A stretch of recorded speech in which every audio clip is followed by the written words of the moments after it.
Fascist সরকারের দীর্ঘ 15 বছরের শাসনে বাংলাদেশের অর্থনীতি প্রায় ধ্বংসপ্রাপ্ত হয়ে গিয়েছিল এবং শুধু অর্থনীতি নয়, একই সঙ্গে এই সমস্ত প্রতিষ্ঠানগুলো, গণতান্ত্রিক প্রতিষ্ঠানগুলো ধ্বংসপ্রাপ্ত হয়েছিল। মাঝখানে ইন্টারিম গভর্নমেন্ট তারাও ঠিক সেইভাবে দেশকে, যেটাকে আমরা বলি যে একটা ট্র্যাকের মধ্যে ফিরিয়ে নিয়ে আসা, সেটাতে তারা ব্যর্থ হয়েছে, যার ফলে সমস্ত একটা ভঙ্গুর অর্থনীতি, একটা অলমোস্ট একটা অগোছালো অ্যাডমিনিস্ট্রেশন, প্রশাসন এবং অর্থনীতির চরম দুরবস্থার মধ্যে দিয়ে কিন্তু বিএনপি সরকার গঠন করেছে এবং দায়িত্ব এসে পড়েছে বিএনপি সরকার উপরে। সেই ধারাবাহিকতায় বিএনপি আজকে আমাদের অর্থমন্ত্রী আমির খসরু সাহেব তিনি বাজেট পেশ করেছেন। এই বাজেটটাতে প্রতিফলিত হয়েছে যে সরকার কতটা আন্তরিক, দেশের অর্থনীতিকে তারা পুনর্বাসন করতে চায় এবং একই সঙ্গে একটা গতি ফিরিয়ে আনতে চায়।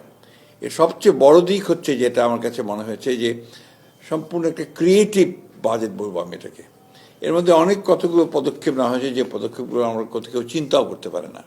যেমন এখানে যে ফ্যামিলি কার্ড যেটা করা হয়েছে, এটা ফ্যামিলি কার্ডটা একটা বিশাল ব্যাপার এবং সেটা আগামী অর্থ বছরে প্রায় 41 লক্ষ পরিবার প্রধান মহিলার হাতে এটাকে কার্ডটাকে তুলে দেওয়া হবে। সেখানে প্রায় ফ্যামিলি কার্ডে খরচ হবে, আমি আপনাদেরকে এক্সাক্টলি বলি যে তাতে কতটা ব্যয় হবে। 41 লক্ষ পরিবারকে দেওয়া হবে 2,500 টাকা করে এবং এখানে 1,44,338 কোটি টাকা বরাদ্দ করা হয়েছে। এটা আগামী বছর, এরপরে এটা বাড়তে থাকবে এবং একটা সময় আসবে যখন পুরোটাই কাভার করা হবে। ঠিক একইভাবে কৃষক কার্ড করা হয়েছে, আপনারা জানেন 2,500 টাকা করে কর দেওয়া হবে। মসজিদ ও অন্যান্য উপাসনালয়গুলোতে 2,55,666 জনকে প্রতি মাসে সম্মানী প্রদান করা হবে এবং আপনারা জানেন যে সবই খাল খনন কর্মসূচির মধ্য দিয়ে একটা কৃষিতে সেচের ব্যবস্থা, আপনার পানি সংরক্ষণের ব্যবস্থা, একই সঙ্গে মৎস্য চাষ বা এই ধরনের বিষয়গুলোকে আবার উৎসাহিত করা হয়েছে।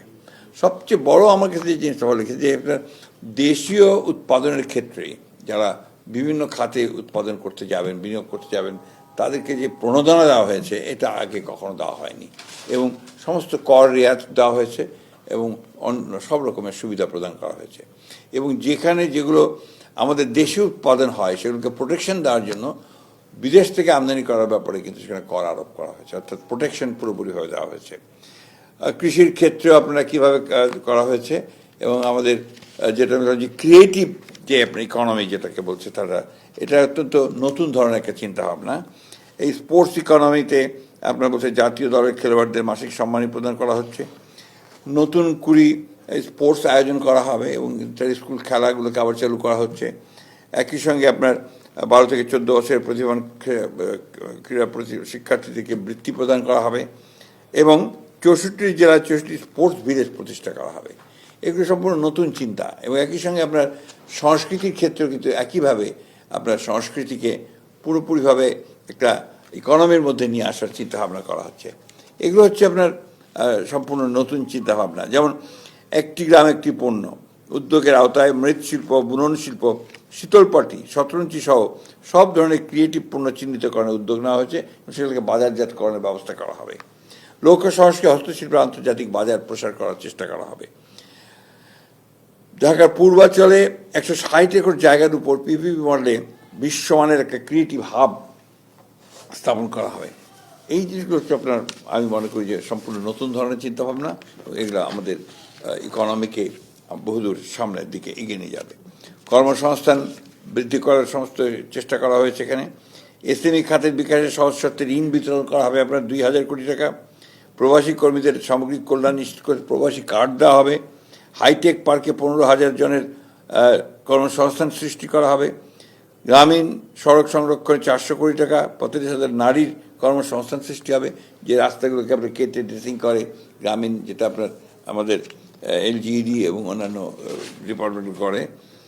এইভাবে আপনার প্রায় প্রতিটি ক্ষেত্রে দেখবেন যেখানে কর্মসংস্থান বৃদ্ধি, উৎপাদন বৃদ্ধি এবং আপনার বিনিয়োগ বৃদ্ধির ব্যাপারটা এখানে প্রধান হয়ে দাঁড়িয়েছে। এবং বিনিয়োগ আকর্ষণ করার জন্য সব রকমের ছাড় দেওয়া হয়েছে। যে আইনগুলো করা হয়েছে তাতে করে আপনার যারা বিদেশ থেকে বিনিয়োগ করতে আসবেন তারাও উপকৃত হবেন, যারা দেশে বিনিয়োগ করবেন তারাও উপকৃত হবেন।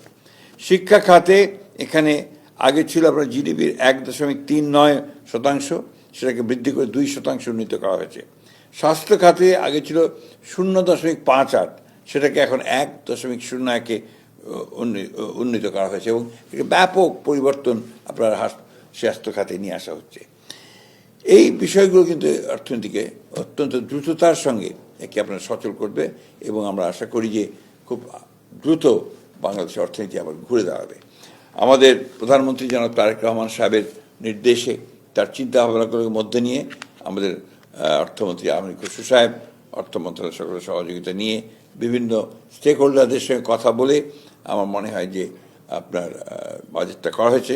এই বাজেটটা মূলত হচ্ছে আপনার উৎপাদন বান্ধব, বিনিয়োগ বান্ধব এবং ব্যবসা বান্ধব। এটা আমার কাছে সবচেয়ে বড় করে মনে হয়েছে।